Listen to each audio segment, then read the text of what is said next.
வாங்க எப்படி பன்னீர் டிக்கா வீட்டில் ஈஸியாக செய்கிறதுன்னு பார்க்கலாம். அதுக்கு தேவையான பொருளெல்லாம் ஃபஸ்ட்டு எடுத்து வச்சுக்கலாம்.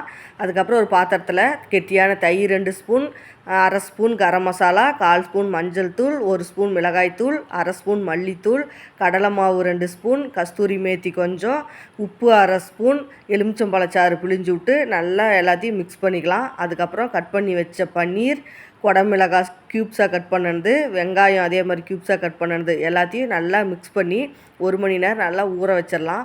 ஊறினதுக்கப்புறம் இந்த மாதிரி குச்சி வச்சு ஃபஸ்ட்டு வெங்காயம், அதுக்கப்புறம் குடமிளகாய், அதுக்கப்புறம் பன்னீர் இது எல்லாத்தையும் மாறி மாறி இதே மாதிரி ரெடி பண்ணி வச்சுக்கலாம். ரெடி பண்ணதுக்கப்புறம் ஒரு 20 நிமிஷம் வேக வச்சா போதுங்க. பன்னீர் சீக்கிரமாக வெந்துடும். ஓடிஜி இல்லாதவங்க தோசை தவாவில் வச்சு வேக வைங்க. சூப்பராக இருக்கும். செம்மையாக இருந்துச்சுங்க டேஸ்ட்டு. நீங்களும் செஞ்சு சாப்பிட்டு பார்த்துட்டு எப்படி இருந்துச்சுன்னு கமெண்ட்டில் சொல்லுங்கள். இந்த வீடியோ பிடிச்சிருந்தா உங்கள் ஃப்ரெண்ட்ஸ் அண்ட் ஃபேமிலிக்கு ஷேர் பண்ணுங்கள், சப்ஸ்கிரைப் பண்ணுங்கள். Bye friends.